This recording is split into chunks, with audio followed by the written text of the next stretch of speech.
자, 목표관리법에 대해서 계속됩니다. 자, 그래서 이러한 목표관리법은 그죠? 우리가 이제 이러한 것들의 장단점을 했습니다. 결국은 이제 인간의 자주성과 성취 동기에 기초를 하는 것이고, 우리가 성과평가법이 이제 평경척도법이 있었고 서열법이 있었죠. 자, 근데 이러한 법에 비해서 평경척도법은 일률적이죠, 그죠? 일률적으로 일정한 항목을 똑같이 적용하는 점이 있었고요. 그런 부분들이 있었고, 그 다음에 이제 서열법은 이제 어떤 구성원 간의 경쟁을 유도하는 방법이었는데, 이 목표관리법은 목표를 개인별 목표가 각기 다 다릅니다. 목표를 우리가 공동의 어떤 그 의견으로 목표를 설정하고, 그죠?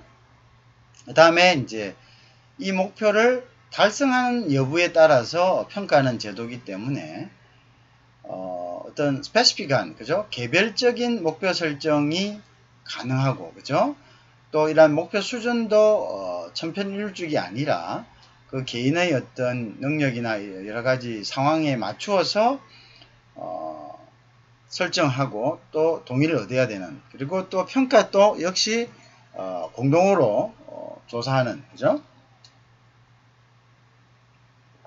자, 그런 것들이 있고, 또 이제 이러한 점들이 있기 때문에 굉장히 이제 앞에 있는 평경척도법이나 서열법에 비해서 굉장히 합리적이다, 이러한 부분이 있다, 그죠? 그래서 이러한 것들은 우리 인간의 자주성과 성취 동기에 기초했다, 그죠? 그래서 회사의 목표와 개인의 목표를 연관시켜 그다음 경영 목표를 달성하는 이러한 좀 이점이 있고요. 그 다음에 이제 직원 참여에 의한 목표를 설정하고 자율적인 업무 수행과 동기부여에 의한 업적 향상, 뭐 이런 것들이 있고, 권한과 책임의 이제 명확함, 자율경쟁 체제, 이런 것들을 우리가 기초를 한다. 직원 개인의 또 개인 목표 설정이 가장 중요한데요. 그래서 개인 목표 설정은 객관적이게 하고요. 개인 목표 수준은 유연성 있게 얘기한다는 한다는 것은 개인의 어떤 능력에 따라서 좀 더 이렇게 flexibility를 가진다, 이런 뜻이죠. 보고 일률적으로 하는 것이 아니라 뭐 그런 것들을 고려해서 조금 더 가감할 수 있다, 목표는. 그 다음에 이제 개인 목표 설정 시 직원의 동의가 필요하고요. 또한 연말에 이것을 달성도를 갖다가 측정하는 데 있어서도 팀장과 종업원이 공동으로 조사해야 한다라는 것을 우리가 전제로 하고 있습니다. 자, 그래서 이제 이러한 그 목표관리법은, 그죠? 목표가 명확하다면요, 아주 평가 과정은 무난하게 잘 진행될 것입니다. 그죠? 그리고 중요한 것은 목표관리법에서도 평가 면담이 평가에만 국한돼서 진행되는 것은 아니고요. 평가 면담은 팀장과 직원이 목표 달성이 어렵거나 부족한 항목을 논의하고 문제점을 진단해서 이러한 문제를 최소화하기 위한 아이디어를 발견하는 데 기초해야 된다. 이렇게 이제 우리가 정의할 수 있습니다. 결국은 이제 목표관리법에서는 이 면담이란 것은 평가를 위한 면담만은 아니다, 그죠? 그래서 이제 이 목표를 달성하는데 이 과정에 있어서, 그죠? 목표 달성이 어렵거나 부족한 항목이 있다면 이제 논의하고 문제점을 진단하고 이러한 문제를 최소화하기 위한 아이디어를 발견하기 위한 평가 면담이어야 한다. 이러한 것들이 중요한 부분이 될 수가 있겠네요, 그죠? 자, 그래서 그렇고, 자, 그 다음에 이제 보면, 자, 그래서 우리가 이제 목표관리법에 있어서의 장점입니다. 자, 관리법의 장점이라고 우리가 한번 봅시다. 자, 그래서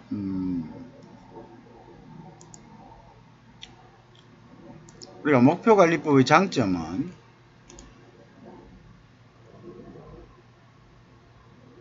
자, 목표관리법은 개인의 목표와 개인이 속한 단위 조직의 목표가 일치하다는 것을 전제로 하죠. 그죠? 그래서 이제 개인의 요거는 장점은 개인의 목표와 조직의 목표가 일치된 개인의 목표와 조직의 목표가 일치를 전제. 자, 개인의 목표와 조직의 목표가 일치되는 것을 전제로 조직 목표 일치를 전제로 합니다. 그죠? 일치되었을 때를 전제로 한다. 그렇게 볼 수 있겠죠.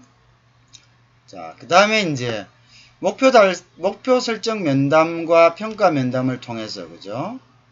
불일치 가능성을 제거한다. 그죠? 그 다음에 이제, 그쵸? 그런 내용이 있죠.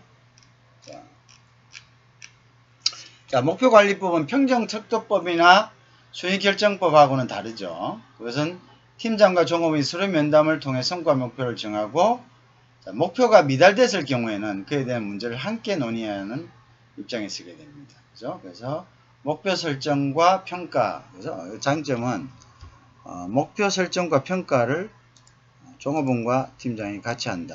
그죠? 목표 설정과 평가를 종업원과 팀장이 함께 한다. 자, 이렇게 되는 거예요. 이게 이제 서로 자, 그 다음에 이제 우리가 단점이 있을 겁니다. 그죠? 단점을 한번 보면, 자,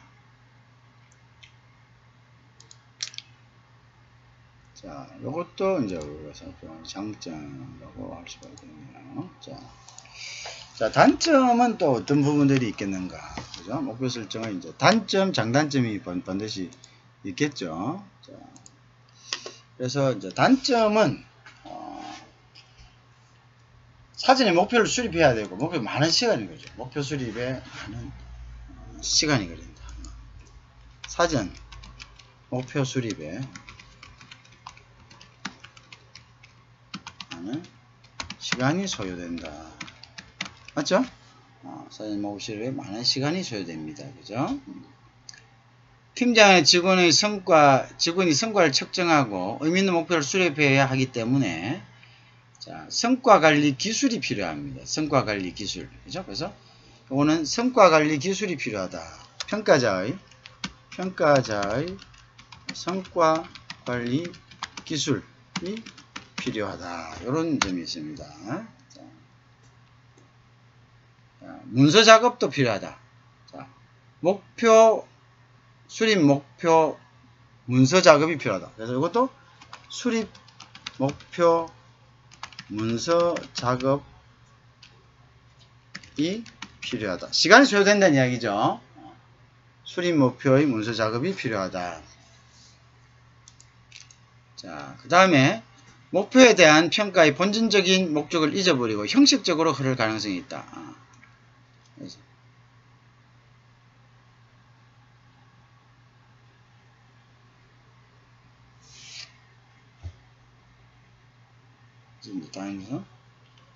목표 평가가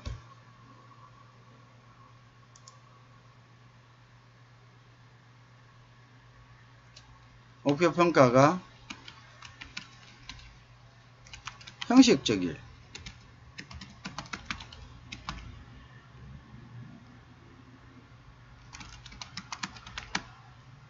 가능성. 그 다음에 단기 목표만 강조한다.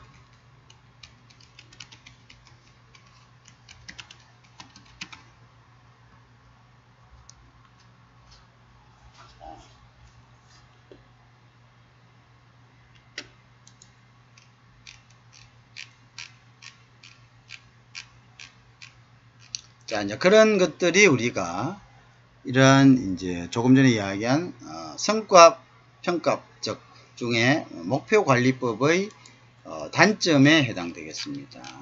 자, 그래서 이제 요거를 좀 더 우리가 좀 더 이제 구체적으로 한번 들여다 봅시다. 그래서 우리가 요것을 목표관리제도라는 이제 하나의 챕터로서 다시 한번 들여다 볼 수 있었으면 좋겠습니다. 그래서 우리가 요게 이제 장단점인데 이제 요거를 구체적으로 목표관리제도 아까 이야기했죠. 그래서 매니지먼트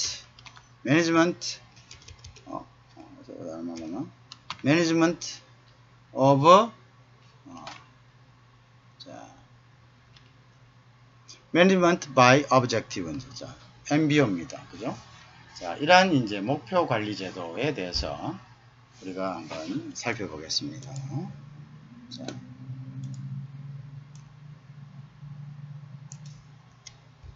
자, 이 목표 관리 제도라는 것은 우리가 보면 목표 설정의 이제 원칙을 학습하고요. 목표 설정 양식을 설계하는 방법을 알아야 되고, 목표의 특성 및 유형별 구체적인 목표 설정 방법을 이해합니다. 그래서 그 다음에 이제 조금만 보면 자 그래서 아까 얘기한 것처럼 그래서 목표 관리 제도는요, 목표 설정의 원칙을 학습하고 목표 설정 양식을 설계하는 방법을 학습하고요. 목표의 특성 및 유형별 구체적인 목표 설정 방법을 이해해야 됩니다. 그죠? 그 특성과 이제 원칙을 학습하고요. 목표는 이제 우리가 목표라는 것은 스마트라는 요건을 충족하도록 설정되어야 됩니다. 그죠? 그래서 우리가 여기서 이제 다시 조금 보면요. 자, 예를 들어서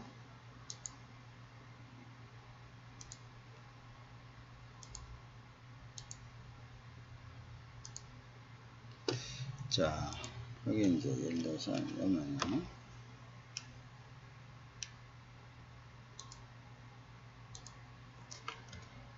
자, 우리가 이제 목표 관리 제도, 그죠? 여기서 보면,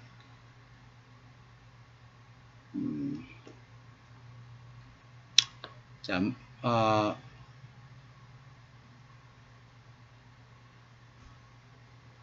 자, 그래서 이제, 우리 목표라는 것은, 목표 설정은,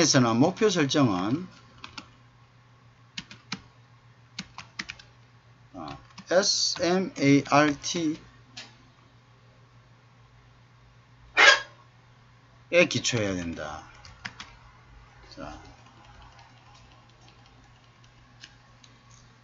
자, 목표 설정은 스마트에 기초해야 된다. 이렇게 됐습니다. 자, 이 스마트란 말이 무슨 말이냐.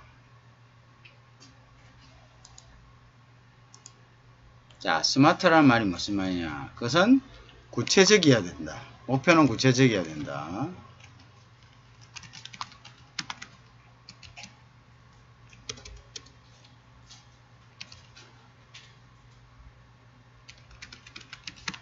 자, 그 다음에 측정 가능하고 달성 가능해야 된다.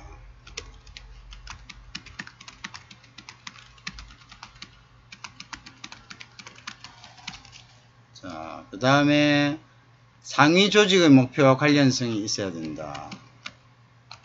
상위 목표.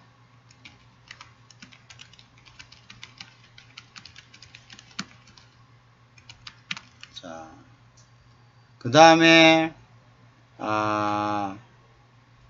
기간 설정이 있어야 된다. 목표를 언제까지 달성하겠다는 기간 설정이죠. 특정 기간 내에 달성해야 한다 하는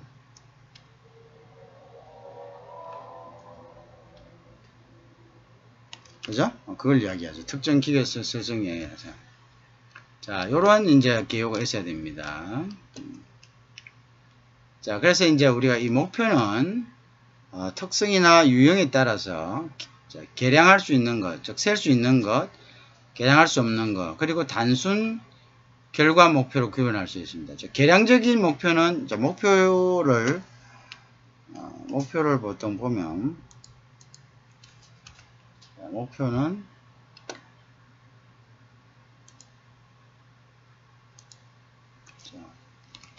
목표의 종류는 이거는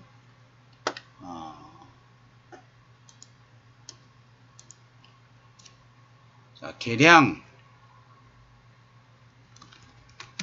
비계량, 그죠? 자, 계량할 수 있는 것, 그 다음 계량할 수 없는 것, 그 다음에 단순 결과 목표. 자, 이렇게 나눌 수가 있죠. 자,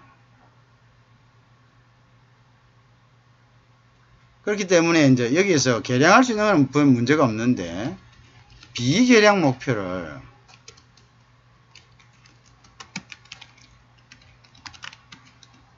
계량화 하는 것이 중요하다.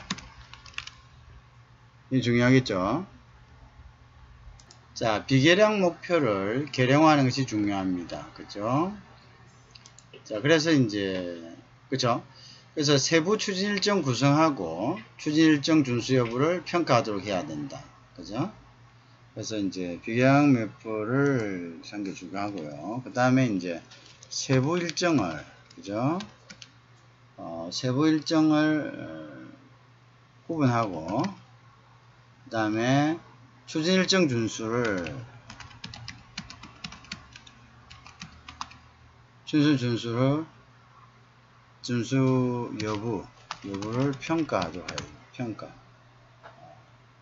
해야 됩니다. 그죠?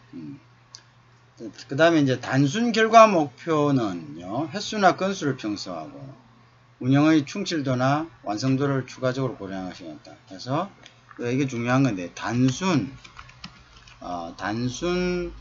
결과 목표, 그죠? 단순 결과 목표. 단순하게 이제 뭐 몇 회 했다 하는 거죠. 결과 목표죠. 결과 목표는요, 단순 결과 목표는 횟수나, 그죠? 건수를 평가하고요. 운영의 충실도나 완성도를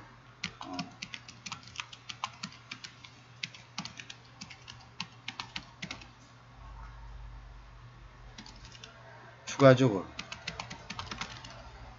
고려하는 것이 중요합니다. 자, 이것이 이제 중요하죠. 그죠? 그래서 우리가 이제 목표 관리 제도는 운영 측면에서 유연성과 엄격성을 동시에 고려해야 됩니다. 알겠죠? 자, 그래서 목표 설정이나 평가 시기 등은 철저히 일정에 준수해야 하지만 환경 변화 등을 고려하여 목표 수정이 가능하도록 해야 된다. 이거 중요합니다. 그죠? 그래서 엄격성과 그 다음에 유연성이 동시에 고려돼야 된다. 그래서 엄격성과 유연성이 동시에 고려돼야 된다. 자, 그죠? 고려되어야 한다. 엄격성과 유연성은 무엇인지 이제 방금 전에 이야기했죠. 엄격성과 유연성이 동시에 고려돼야 된다는 것이죠.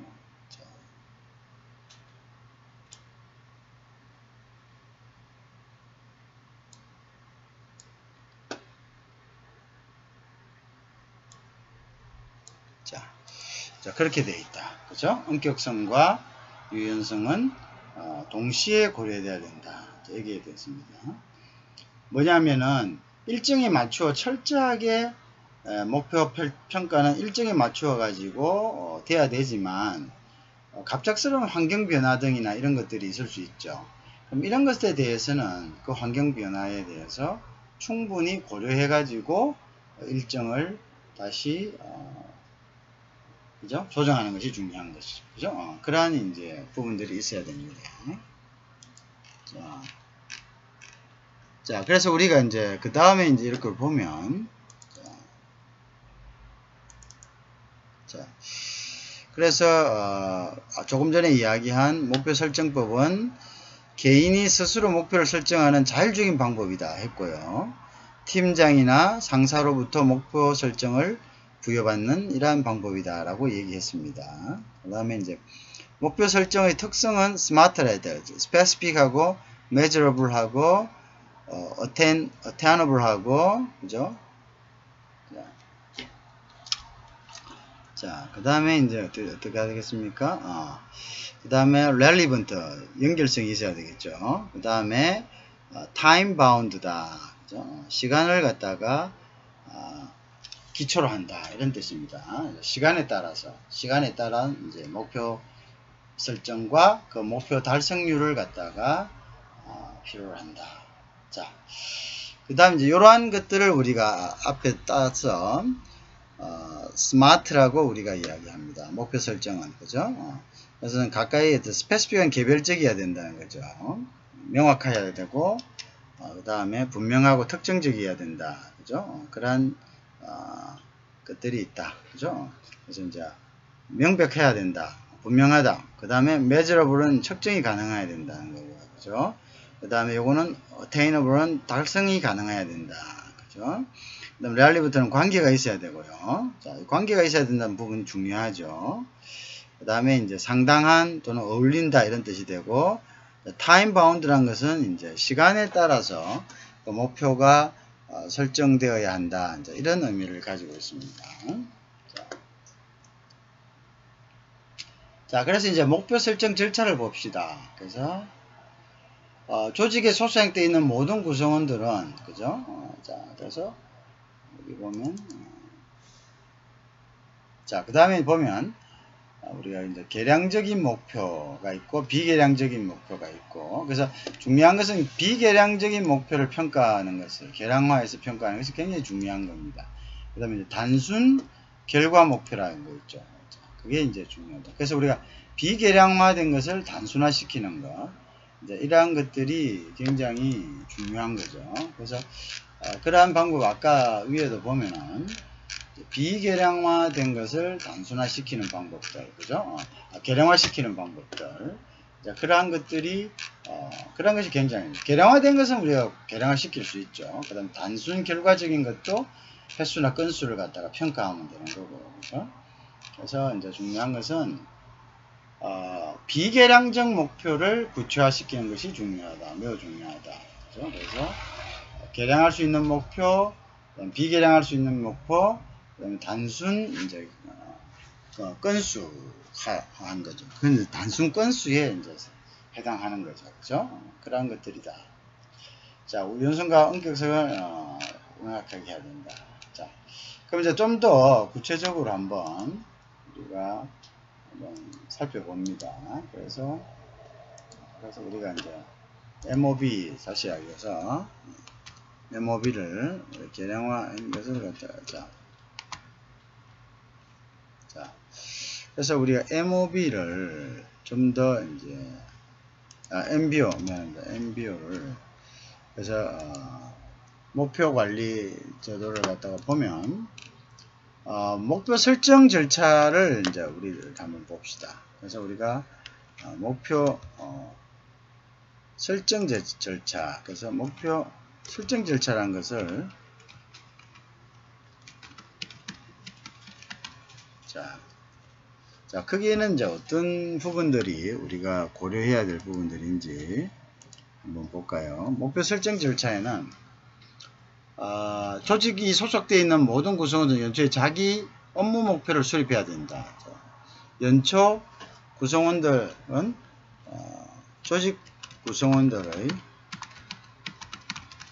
연초 뭐 한다고?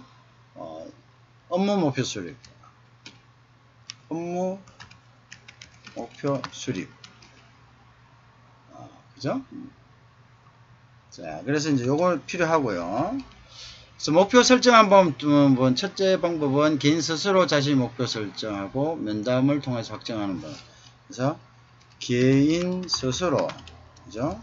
개인이 스스로 목표 설정 후 면담 통해서 확정하는 방법이 있고요. 방법이 하나 있고, 팀장의 상사로부터 목표를, 두 번째는 팀장이나 상사로부터 목표를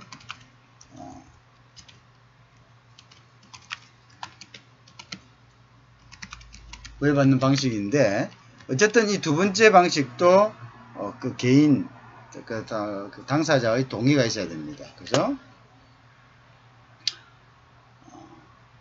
근데 이제 보통은 이제 병합적으로 하는 거죠. 보통 병합적으로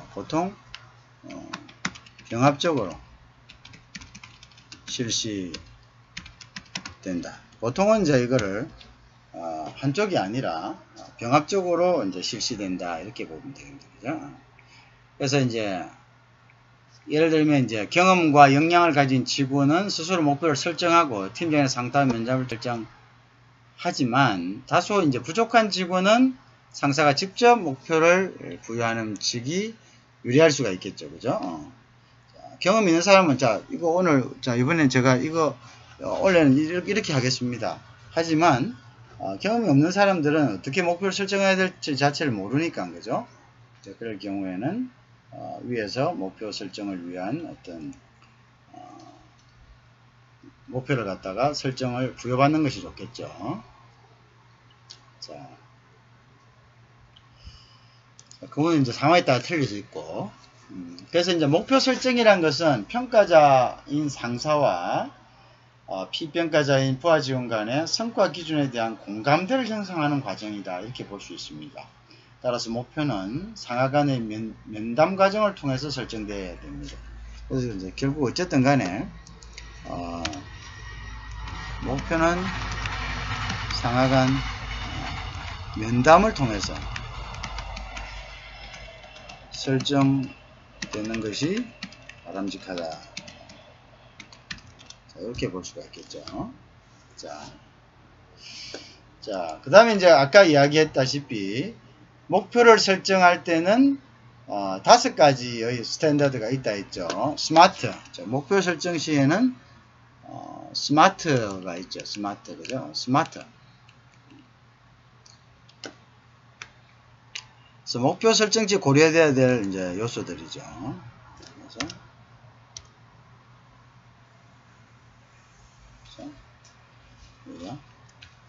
목표 설정 시 고려돼야 될 거죠.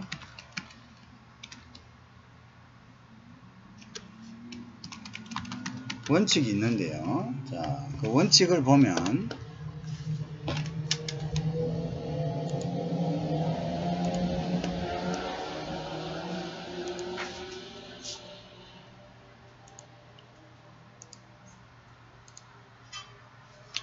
자, 스마트라고 했습니다.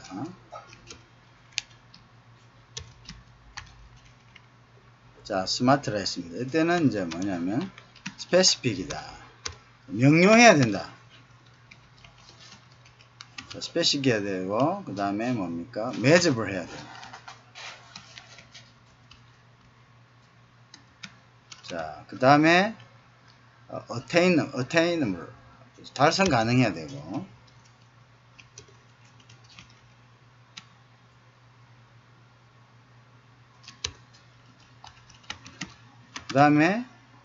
그 다음에 이제 relevant 해야 되고 그죠? 관련성이 있어야 됩니다.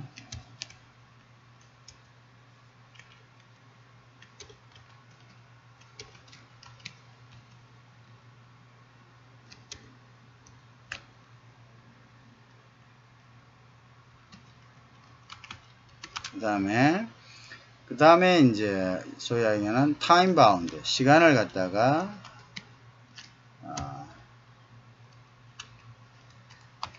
기초를 해야 된다. 그죠? 이렇게 이제 되어 있습니다. 그죠? 요것을 이제 기초로 해야 된다. 이런 하나의 원칙이 있죠. 자. 그 다음에 이제 목표 설정 시 또한 아까 같은 경우는 이제 지금 이야기한 스마트는 이러한 목표가 이러한 특징을 가지고 있어야 된다는 겁니다. 그죠? 특징을 가지고 있어야 된다. 목표가 이러한 특징을 가지고 있어야 된다라는 것으로서 이제 우리가 smart라는 앞에 글자를 specific, measurable, attainable, relevant, time bound라는 이러한 원칙을 가지고 있었죠. 자, 그 다음에 이제 우리가 목표를 설정할 시에 목표가 이런 특징을 가지고 있어야 되는 거 하고 플러스 우리가 목표를 설정 시에 10가지 고려사항이 있습니다. 자, 여기 다시 고치면 다시 없애고 고치면요, 우리가 목표 설정 시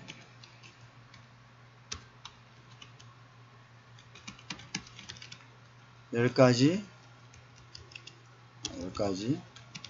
고려사항이다.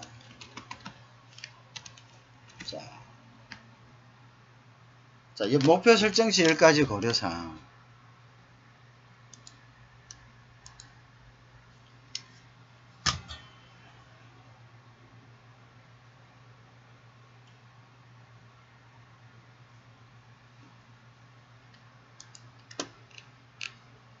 자, 뭐냐면, 소속 조직 목표나 상호적인 목표를 우선 검토하죠. 그죠? 당연하죠. 서로 맞춰야 되는데, 그죠? 조직의 목표나, 그 다음 뭐고, 상위 조직 목표.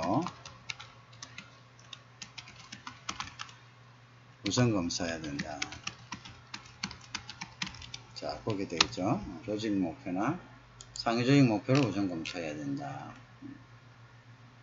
그 다음에 이제, 이러한 상위 조직 목표가 달성되도록 개인 목표를 결정해야 된다.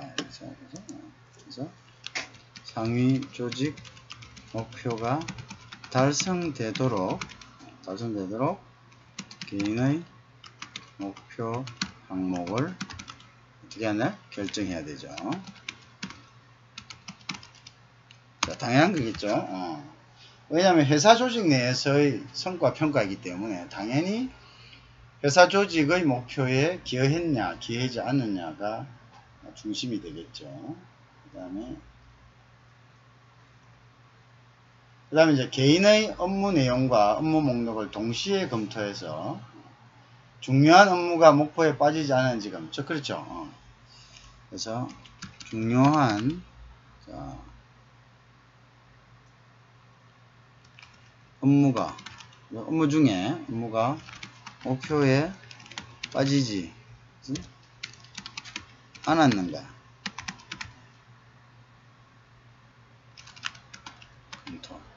자, 당연하겠죠. 목표가 중요한 목표가 몸에 빠져서면 안 되겠죠. 자, 그 다음에 이제 할게. 항상 목표는 전년도보다 높은 수준으로 한다. 뭐 이걸 특별하게 할 거 없지만 목표는 전년도보다 좀 높은 수준으로 설정하는 것. 이게 중요하겠죠, 그죠? 보통은 이제 우리가 한 20% 이상을 20% 정도에서 30% 정도로, 그죠? 30% 정도로 합니다. 자, 그래서 이제 구체적으로 설정해야 되고, 아까 이거는 한 거죠. 그래서 구체적으로 설정한다. 그래서 이건 당연한 거고요. 자, 그 다음에 계량적인 수치의 산출이 가능할 경우 계량적인 수치로 목표를 정한다. 계량적인 수치, 그죠? 산출이 가능할 경우, 그죠? 계량적으로 목표, 그죠? 정한다. 자, 당연한 거고, 곤란할 경우는 업무 추진에 대한 세부 계획을 설정하고 세부 계획의 일정을 구조한 즉 계량화가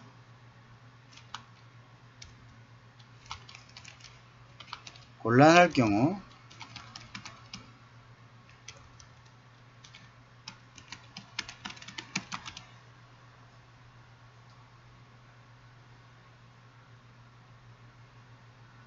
업무 추진에 대한 세부 계획을 설정한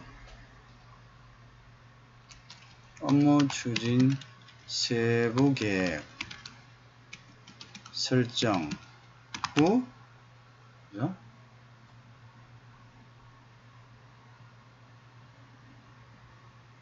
일정 구체화 그죠? 이게 중요하겠고요. 자, 그 다음에 이제 뭐냐면 본인의 노력에 따라 성과가 향상될 수 있는 목표를 설정하는 효과가 있다. 시한을 정한다. 중요한 건 이제 시한을 정하는 거죠. 그래서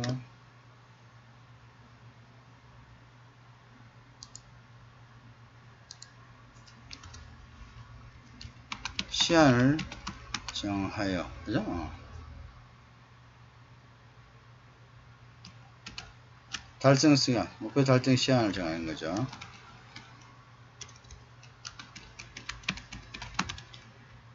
자, 그 다음에 뭐냐 하면 측정 곤란하다고 목표를 제외시켜 쓴다. 측정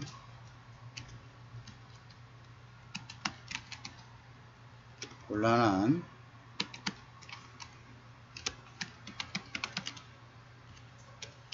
목표를 제외시켜서는 안 된다. 자, 이러면 안 된다. 자, 이제 그렇게 하면 되겠죠. 자, 그런 방법이 있고, 그 다음에 이제 목표 특성 및 유형별 목표 설정 방법입니다. 자, 목표 설정 양식이라는 내용은 고정되어 있는 것이 아니고요. 기업이나 업무 내용에 따라 고유한 특성을 감안하여 설계하고 사용해야 합니다. 또 문제점을 지속적으로 보완하여 개선해야 되겠죠. 자, 목표 설정 방법은 아까 이야기했죠. 양식이나 내용은 고정되어 있는 것이 아니라고. 그래서 기업이나 업무 내용에 따라 목표 설정은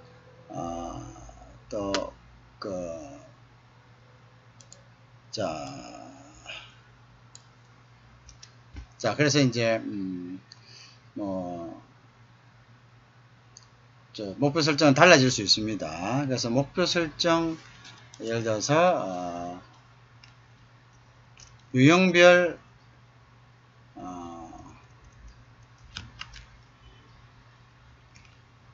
우리 유형별 방법을 한번 볼까요? 자, 그래서 목표 설정 유형별 방법은 우리가 이제 계량적 목표가 있을 수 있습니다. 그죠? 계량적 목표는 말 그대로 이렇게 셀 수 있다는 이제 그러한 것을 이야기하겠죠. 자, 이런 계량적 목표는 우리가 이제 셀 수 있다는 부분들을 이야기를 하는 겁니다. 그래서 자, 계량적 목표는 셀 수 있다는 거고요.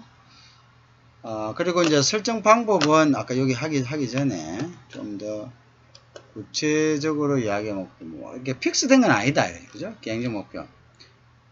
자, 예를 들어서 뭐 그래서 이제 연도별로 그죠? 자, 그래서 이제 연도별 매출 목표를 갖다가 설정할 수 있는 예를 들면 예를 한번 들어볼게요. 그래서 이제 예를 들면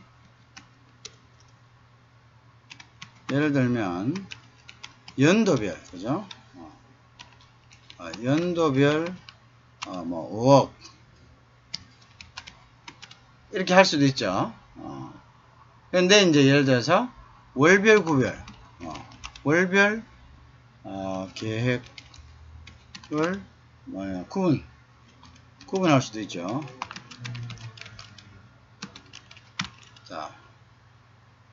이런 거죠. 그죠? 그럼 이제 여기 목표 기준도, 이렇게, 목표 평가 기준도, 목표 달성률에 따라,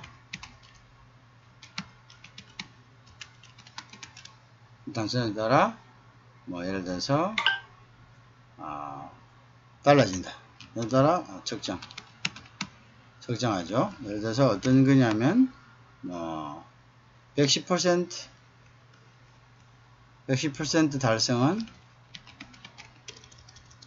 달성한다 하면, 달성은 뭐, S등급.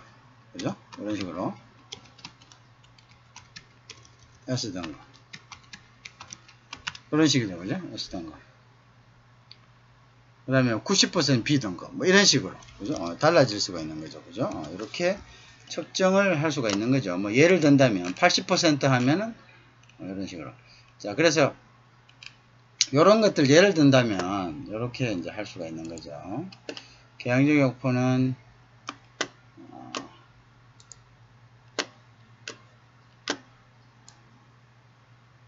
자, 이런 식이죠. 예를 들어서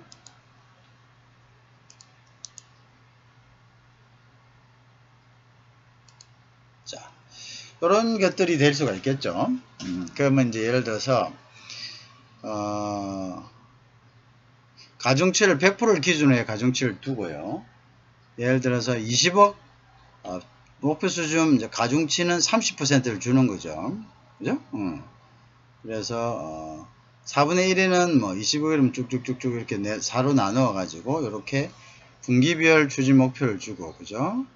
가중치는 계획 목표의 합이 100이 되도록, 그죠? 개별 목표 항목별로 일정 가중치를 부여한다. 요거는 이제 예를 들어서 이렇게 다 했을 때는 이제 100이 된다는 거죠. 그 30%가 다 반영된다 이렇게 되는 거죠. 그래서 자, 그래서 이제 자, 그래서 자, 항목별을 다 합쳐서 이제 요런 이제 30%가 될 수 있도록 가중치가, 그죠? 각각의 항목에다가 부여를 하는 거죠. 그래서 다 됐을 때는 요게 이제 결국은 30%를 준다는 이야기입니다.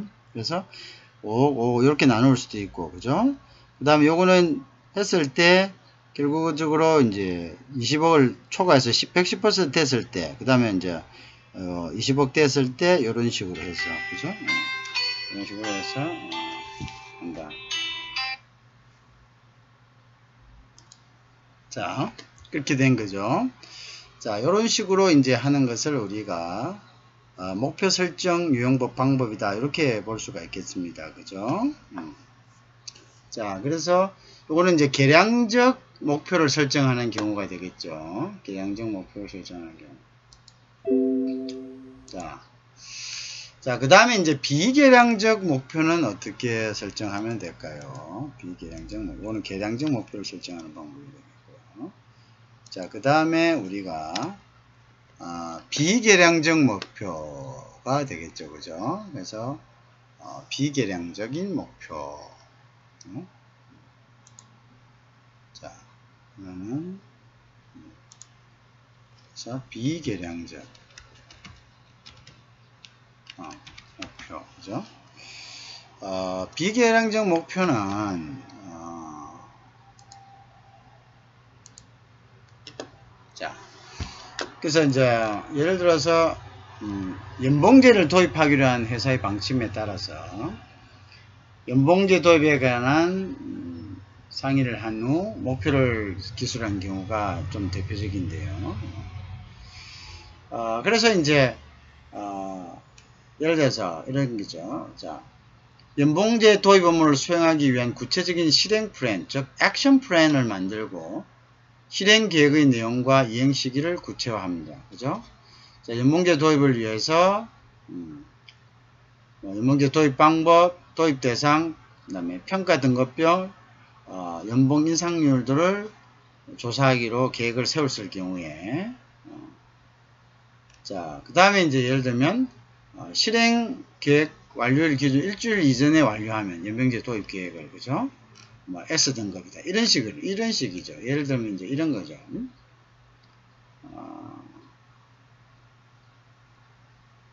자, 그 가중치는 총 아까 이야기했죠. 예를 들어서 뭐 30%라면은, 여기에 각각의 이제, 여기에 대해서 이제 완수했을 때는 30%를 더 플러스를 해준다는 이야기가 되는 거거든요. 그래서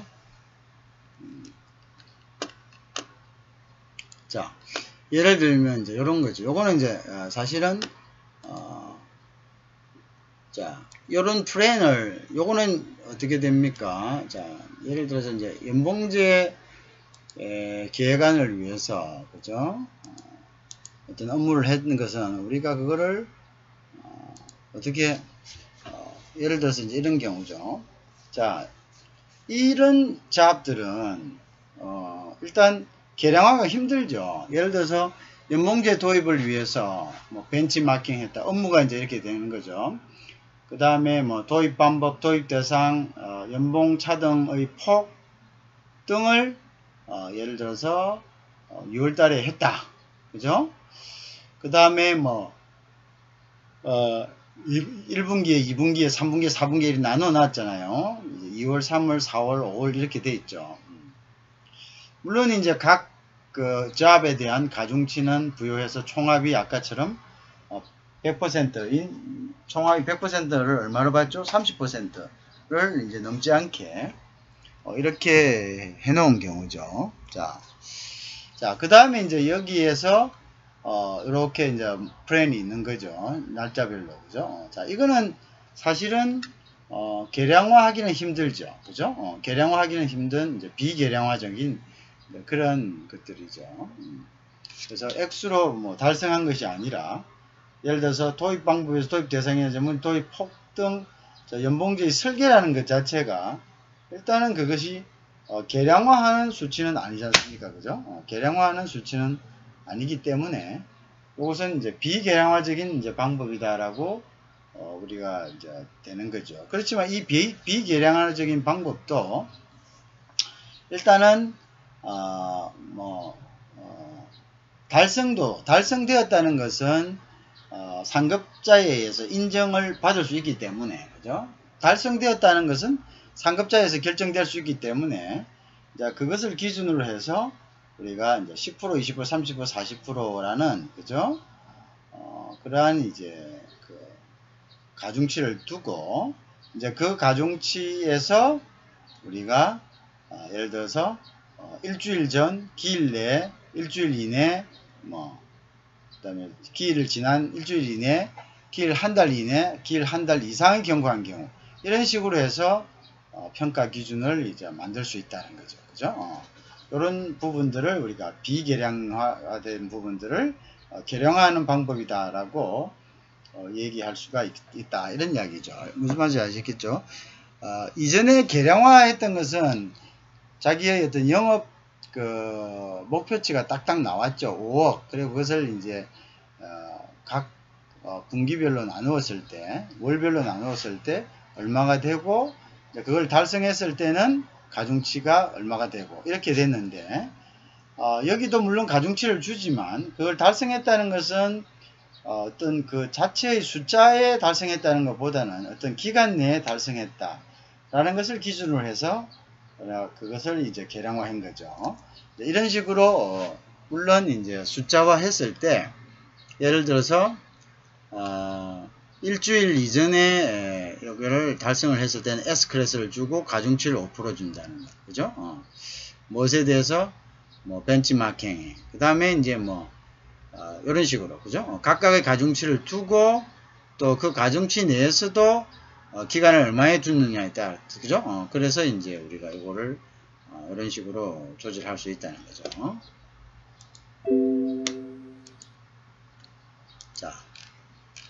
자, 그래서 이제 뭐, 그래서 예를 들면 이제 아까 그거죠. 그래서는, 자, 그러면 이제 이런 플랜을, 그래서 실시 계획, 즉, 액션 플랜이라는 것은, 요거는 굉장히 이제, 액션 플랜이라는 것은 굉장히 이제 추상적인 거죠. 그죠? 추상적인 거기 때문에 그러니까 이제 이거는 일반적으로 이제 액션 플랜을 두는 거죠. 그래서 예를 들면 액션 플랜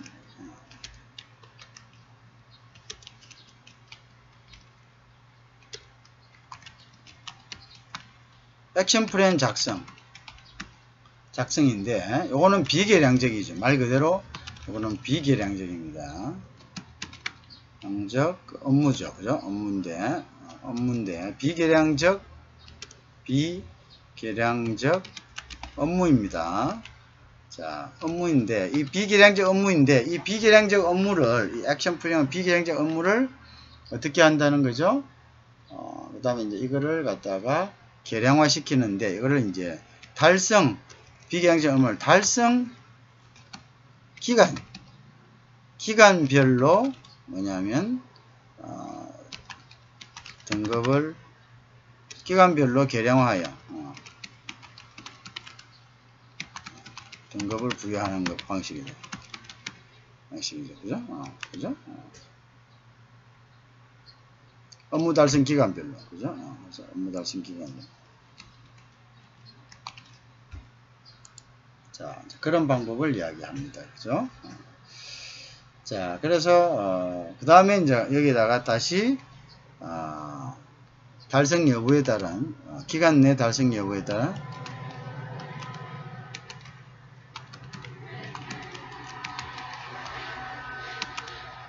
뭐냐면 가중치를 부여하는. 자, 이러한 방식을 우리가, 이야기를 하는 거죠. 자, 이러한 방식을 이야기를 한다. 자, 그 다음에 이제, 그쵸? 그 다음 단순, 결과 목표입니다. 그 다음에 이제 우리가 이야기하는 이제 이런 것들 중을 이야기하고, 그 다음에 이제 다른 걸로 넘어가면은, 우리가 단순 결과 목표다.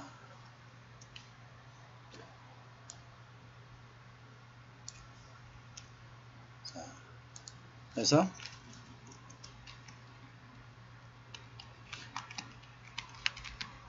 자, 단순 결과 목표다. 자, 우리가 이제 단순 결과 목표라는 것은 뭐냐? 그거는 그냥 어떤 업적을 수치화된 거죠. 자, 예를 들자면 이런 거죠. 뭐, 두 개의 파트가 있다. A팀, B팀이 있다 합시다. 그래서 이제 이 두 개의 파트에서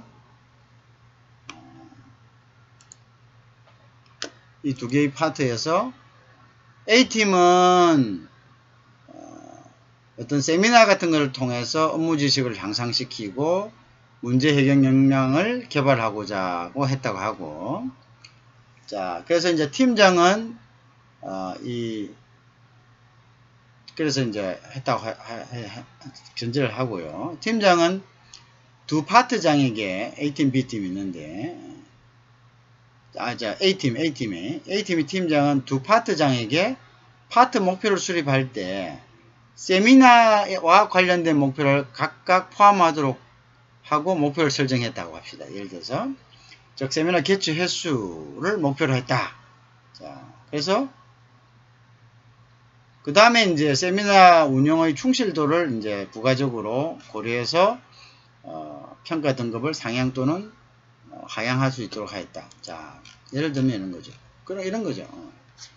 자, 그래서 요거는 이제 결과죠. 자, 뭐 2개, 3개, 4개 했다. 6회 이상은 그 다음에 이런 식으로 딱 결과를 보고 하는 거죠. 자, 그래서 뭐 우리가 우리는 이제 자, 세미나 제도를 한다. 그러면 세미나 개최 횟수 단순히 일어난 것 그 사실을 갖다가 해서 하는 거죠.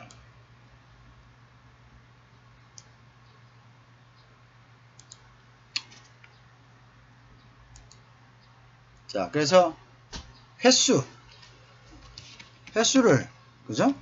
기준으로 평가. 그죠? 그거는 뭐 아주 간단합니다. 사실은 그죠? 횟수를 기준으로 평가하는 거기 때문에 자, 이런 거죠. 예를 들어서 자, 보십시오. 세미나 진행한다. 자, 세미나로 교육하겠다. 그러면 너 세미나 몇 번 했냐? 이거죠. 그래서 이제 분기별 세미나 몇 번 했는데, 이걸 전체적으로 합산해가지고 몇 회 이상이다. 그죠? 그렇게 했을 때 이제 그거를 주는 거죠. 그죠? 가중치를 분류하는 것을 우리가 얘기하는 거죠. 그죠? 그러한 부분들을 우리가 얘기를 합니다. 자.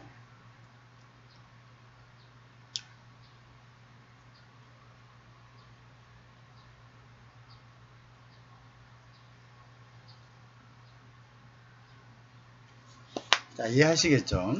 그러한 것들을 우리가 이야기한다. 자, 우선 이제 단순 결과만을 보고 그 결과에 따라서 그죠? 하는 것이기 때문에 그죠? 이런 식으로 진행이 될 수 있다. 그래서 결과를 보고 하는 것이다. 자, 그 다음에 이제 우리가 이제 요것까지가 이제 했고요. 그 다음을 보면은 이제 또 자, 우리가 이제 이런 부분도 있습니다. 제도의 운영. 자, 그래서 우리가 MBO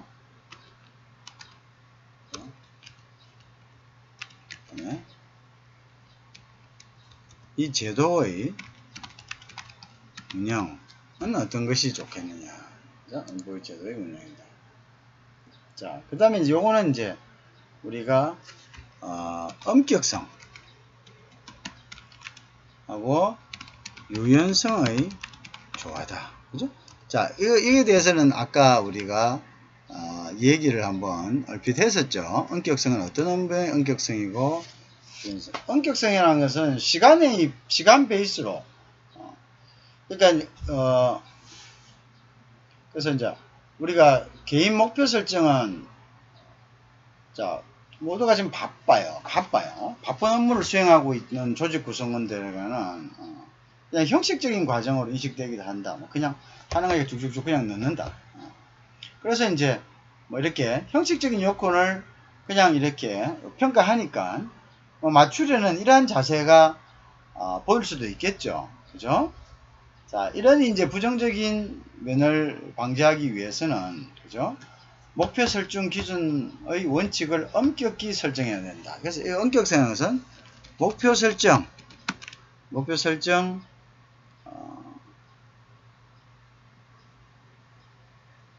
그죠?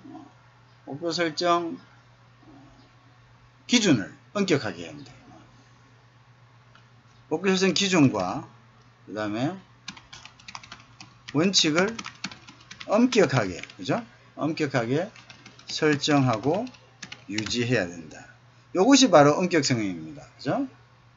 그리고 이제 기본적으로 목표 설정 양식과 작성 요령을 빠짐없이 이제, 그래서 이제 목표 설정 양식이 있으면, 그죠?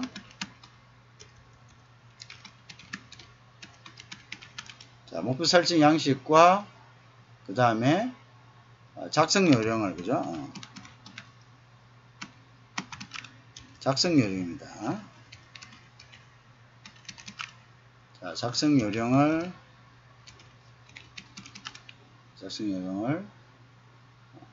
엄격히 설정하고 유지한다. 엄격히 설정하고 유지해야 된다.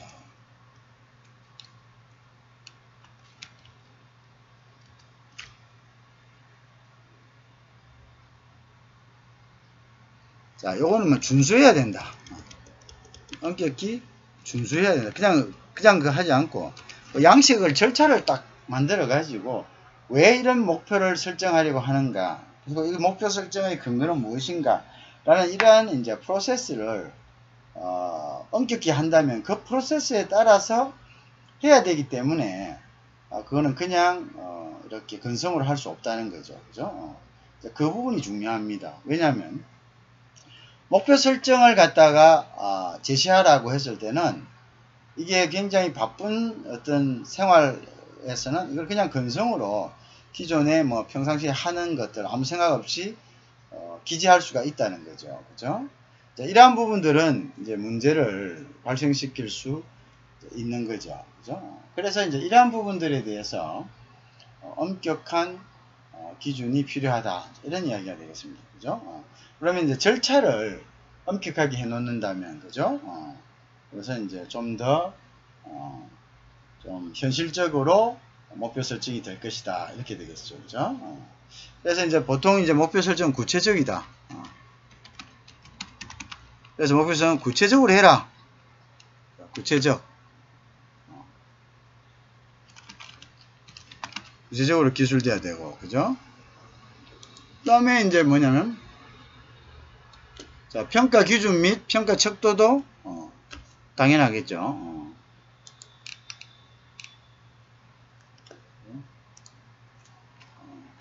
평가 기준하고 평가 척도도 어떻게 되나? 평가 기준하고 평가 척도도 구체화해야 돼. 평가 기준과 평가 척도도 구체화돼야 돼.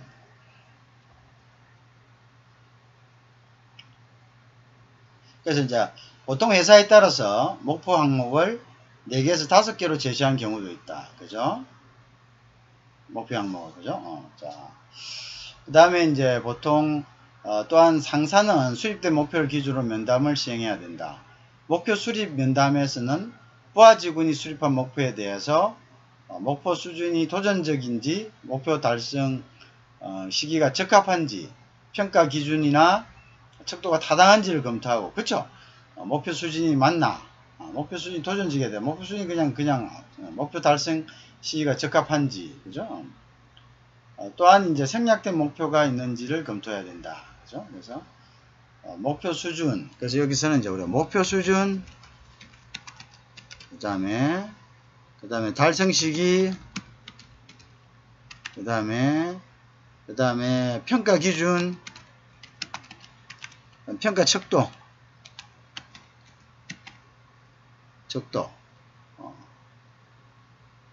의 타당성 검토가 필수다. 그죠? 그 다음에 평가 면담도 반드시 진행. 평가 면담, 그죠? 그 다음에 평가 면담이 필요하고요. 그 다음에 뭐냐면 실적 점검하고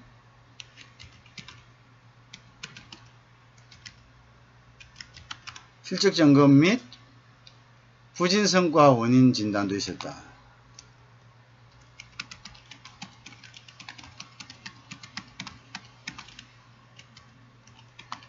자, 이것도 필수적이다.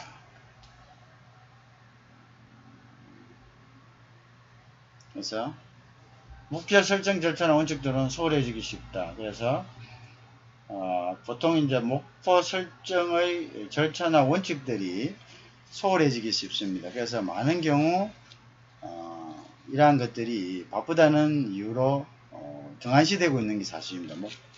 이게 목표 설정 제도의 어떤 단점이죠. 자, 그래서 이제 철저한 계획 수립이 매우 필요합니다. 효과적 업무 수립을 위해서는. 목표 설정은 목표 계획을 수립하는 것이기 때문에 구체적이고도 도전적이어야 된다. 자, 그래서 목표 설정은 도전적이어야 된다는 거, 그죠? 그게 알아야 된다. 그죠? 그 다음에 이제 여기서 이제 하나 하는 게 목표 설정은 구체적이고 도전적이어야 된다. 자, 도전적이어야 된다. 그죠? 도전적이어야 된다. 자, 그래서 목표 설정은 구체적이고 도전적이어야 된다. 이게 이제 굉장히 중요합니다. 자, 근데 목표가 모두 이해되어야 되는 것은 아닙니다. 시기에 따라 경영 환경은 변하고요. 그 다음에 업무 목표도 경영 환경에 따라 바뀔 수 있습니다. 따라서 목표 설정 여부에 관계없이 예를 들어서 일의 우선순위나 진행 여부는 경영자나 상사의 판단에 따라야 됩니다. 그죠? 그거는 이제 뭐 어쩔 수 없는, 그거 유연성이라죠. 그죠? 그래서 목표 설정 시점에는 고려되지 않았지만, 특정 시점에서 필요한 일을 수행해야 할 경우, 그죠? 그 다음에 이제, 지금 현재 진행되어야 하지만 조직 여건상 연기가 필요하면 진행을 미루는 것, 이런 것들은 이제 환경의 변화에 따라서 당연한 어떤 현상이죠. 목표 설정 내용을 중심으로 이행 시기와 내용이 일치하는 것이 이상적입니다. 그죠? 그래서 목표 설정 내용을 중심으로 이행 시기하고 그 다음에 내용이 일치하는 것이 이상적이다. 자, 조직 환경은 또 변화될 수 있기 때문에 효율적인 조직 관리를 위해서는 변화된 환경이 고려돼야 된다. 자, 그것이 바로 이제 소위 유연성이죠. 그죠?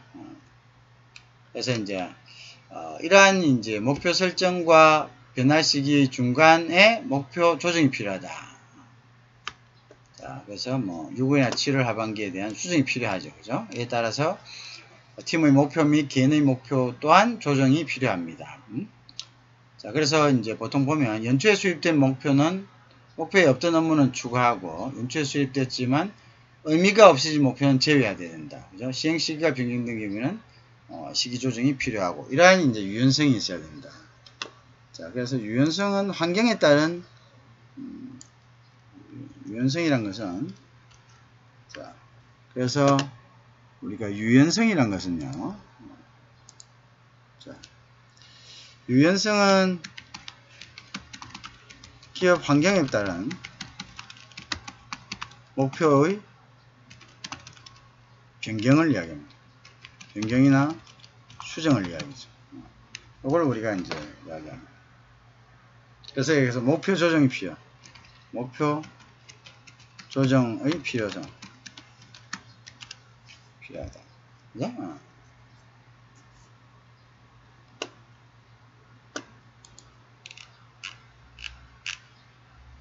자, 그래서 보통 보면 우리가 이제 목표를 설정하고 중간 조정하고 이제 연말에 이제 가는 이런 이제 피드백을 이러한 이제 프로세스를 밟는 것을 말하는 거죠. 프로세스를 우리가 이제 이런 프로세스를 밟는 거죠.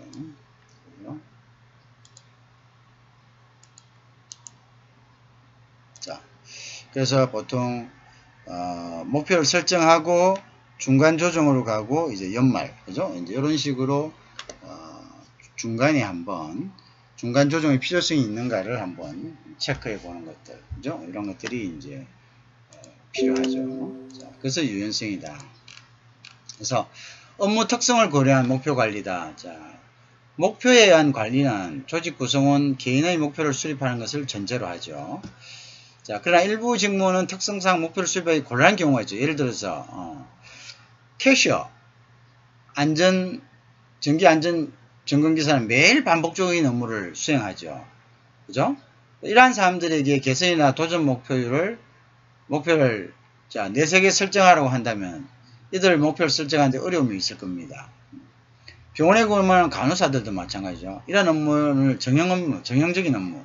자, 이러한 업무 특성을 가진 직원들의 성과에서 중요한 부분은 정확한 업무 처리나 철저한 기준의 준수입니다. 정확한 업무 처리나 철저한 기준의 준수입니다. 자, 이제 물론 업무의 개선이나 도전적인 측면도 중요하지만 업무 특성 현실적으로 실행 가능성이 없습니다. 자, 도전적인 목표를 설정하고자 할 때는 그 다음에 이제 종업원들의 노력에 따라 결과가 나타나는 업무일 경우에 적합하다. 그죠? 반복적인 전형적인 업무에서는 도전적인 그게 이제 업무는 좀 불가능하죠. 자, 예를 들어서 영업사원 매출 향상시킨다. 그죠? 이거는 굉장히 도전적인 거죠. 그래서 인사 담당자가 고민하고 객관적으로 합리적인 평가 제도를 설계하는 경우죠. 그죠? 자, 정형적인 업무에 대한 평가에서는 일상적인 업무의 정확한 수행이나 기준을 준수하는 것이 중요합니다. 그래서 이러한 것들이 그래서 업무의 정확한 수행이나 기준을 위해서 실수한 게 있나 없나 이러한 것들을 우리가 기준으로 하는 게 낫겠죠. 뭔가를 새롭게 달성하는 것보다는 실수한 부분의 횟수에 대해서 그죠? 이렇게 정형적인 업무에 대해서는 그죠? 어떤 도전적인 어떤 목표보다는 기존의 업무를 잘 준수하고 있는가에 대한 것들 그죠? 이런 것들에 대한 평가가 굉장히 중요한 부분이 될 수 있다. 이렇게 되겠죠. 자, 그 다음에 이제 이동이나 여타 인사제도의 개선이다. 자, 그 다음에 이제 성과제도의 안정적인 정착을 위해서는 이동 등 여타 인사제도의 개선이 필요합니다. 그죠? 그래서 공공조직에서는 성과평가제도가 잘 정착되어 있지 않습니다. 왜 그렇습니까? 빈번한 이동 때문이겠죠. 그죠? 자, 만약 연초에 목표를 수립하고 담당 업무를 수행하고 있는데 중간에 이동이 있다면 성과문구 자체의 진행이 어렵죠. 그거는 현실적으로 힘들고요. 자, 또한 본인의 의사에 관계없이 타 부서로 이동해버렸다면 새로운 직무의 성과를 청출하기 어려울 것입니다. 그죠? 자, 그다음 잦은 이동은 담당자 업무에 대한 전문성 저해시키고, 그죠? 담당자 업무를 개선하는데 도움이 안 되겠죠. 그죠? 이러한 그 부분도 우리가 개선이 돼야 된다. 그 다음에 우리가 이제 또한 성과 평가의 딜레마가 있습니다. 자, 그래서 이제 우리 한번 봐야죠. 그래서 우리가 이제 여기 보면 우리 성과 평가의 딜레마라는 것이 뭐냐? 자, 그래서 우리가 성과 평가의 딜레마. 자, 이런 말들이 이제 나오는데요. 성과 평가의 딜레마라는 것은, 자,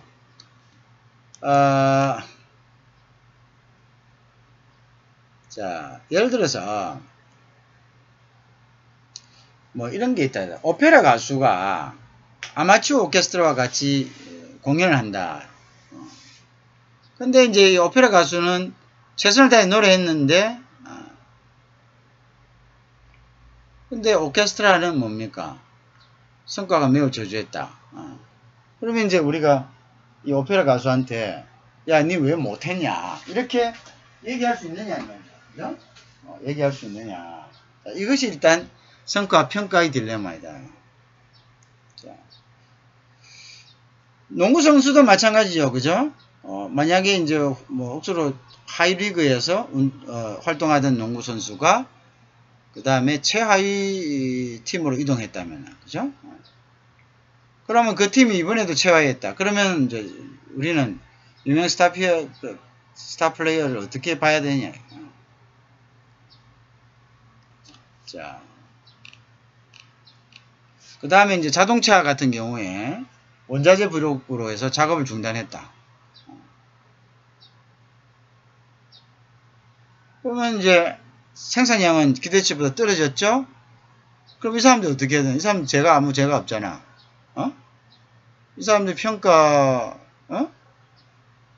자기들이 뭐 잘못한 게 아니라 자재가 없어서 못한 거니까. 그죠? 자, 다 똑같은 예죠, 장면. 뭐, 예를 들어서 매장의 매니저가 매출을 20% 증가시켜야 되는 지시 받았다고 합시다. 자, 근데 이제 업무 시작되자마자 사람을 많이 채용할 수 없었다. 인력 부족해졌다. 그 다음에 이제 뭐, 그래 돼가지고 매장이 뭐 더럽고 계산대 줄 서 있고 고객 불만 발생했다. 그 다음에 그것도 해갖고 고객이 안 왔다. 그럼 이때 이 사람은 어떻게 해야 되냐? 이 사람을 우리가 비난할 수 있느냐?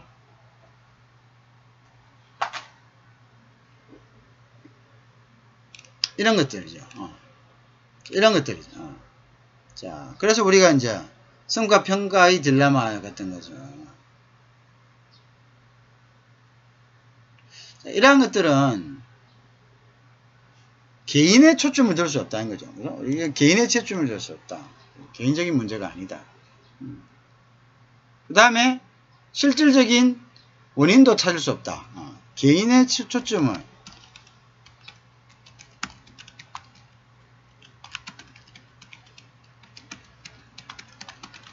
원인도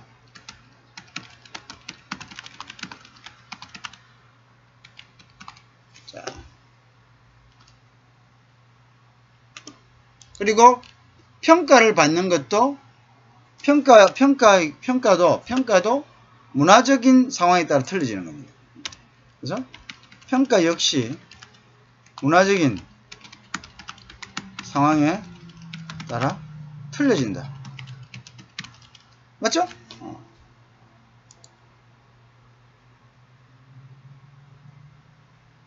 예를 들면은 우리나라 같은 경우는 다수의 기업들은 개인 성과 기준을 계량적으로 정하고 그 성과에 대해 평가를 하긴 합니다. 그쵸? 그래서 이제 우리는 예를 들어서 예를 들어서 개인적 요인들, 즉 기술이나 노력들과 개인적 직접 통제할 수 없는 요인들, 다른 사람의 자원, 업무 시스템. 자, 그래서 업무의 성과는 개인적인 요인과 그 다음에 개인이 통제할 수 없는 요인에서 결정되는데,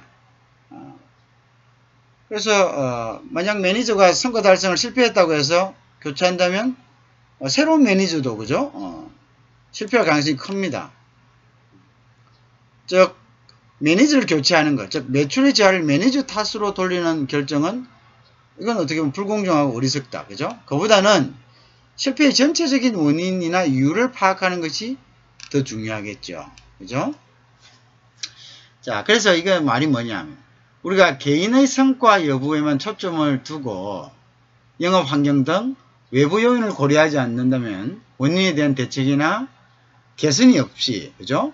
담당자만 교체하는 악순환이 반복됩니다. 이를 바로 딜레마를 해결할 수 있는 해법인데 이것이 바로 평가의 딜레마라는 거죠. 그죠? 자, 무슨 말인지 알겠죠? 자, 그래서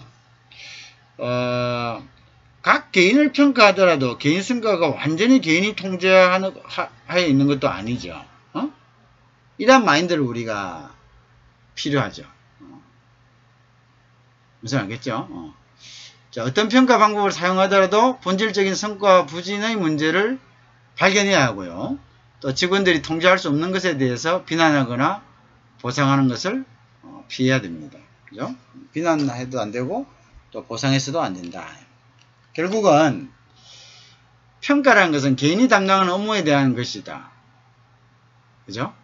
그러나 개인의 업무 성과의 부진과 향상이 개인의 노력에 의해서인지 아니면 다른 상황에 의해서인지 구분하는 것은 중요합니다. 그렇지만 굉장히 힘들죠. 그래서 이제 일부 회사에서는 목표 관리에 의한 개인의 성과의 전반적인 업무 여건과 상황을 추가적으로 고려해서 반영하고 있다. 자, 이게 굉장히 중요한 거죠. 개인의 성과뿐만 아니라. 자, 그래서 우리가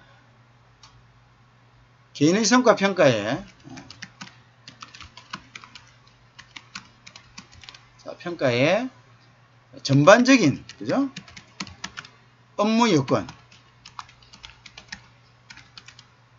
상황을 추가적으로 고려하여 반영이 필요하다. 자, 그런 것들이 이제 되겠네요. 그죠? 자, 그 무슨 말인지 이해하겠죠? 그래서 우리가 이제 결국은 그것이 어떤 성과든 아니면 그것이 실패든 간에 그것이 어떤 보상이든 아니면 그에 대한 이제 우리가 견책이든 간에 그러한 것들이 이제 것으로 중요한 부분을 차지한다. 그죠? 그것에 대해서 이제 우리가 어떤 인식을 가지는 것이 굉장히 중요하다. 그죠? 어떤 개인의 평가뿐만 아니라, 그죠? 자, 그런 부분들이 우리가 지금 이제 핸들링 했던 부분들입니다. 그죠? 자, 그래서 이제 그 부분 굉장히 의미 있는 부분이기 때문에 여러분들이 이제 그 부분에 대해서 보다 더 조금 검토를 많이 해야 된다. 자, 그래서 우리는 우리가 아까 제일 끝에 거 아주 의미가 있는데요. 그래서 성적평가의 딜레마에서, 성과평가의 딜레마에서는 과연 개인의 어떤 평가 그 자체가, 개인의 어떤 성과가 그 개인의 어떤 능력과, 그죠? 여러 가지 좀 개인적인 것에서만 기인하는 것인가, 아니면 또 다른 요인이 개인적인 것 위에 다른 요인이 작용해서 성과가 배가 되거나 아니면은 실패가 오는 것인가에 대한 것을 복합적으로 우리가 해야 된다. 이런 이야기죠. 그죠? 그런 이제 부분들이 되겠네요. 그죠? 자, 그래서 이제 이런 부분들이 되겠고, 자, 그래서 이제 이런 것들을 여러분들이 좀 이해하시기 바랍니다.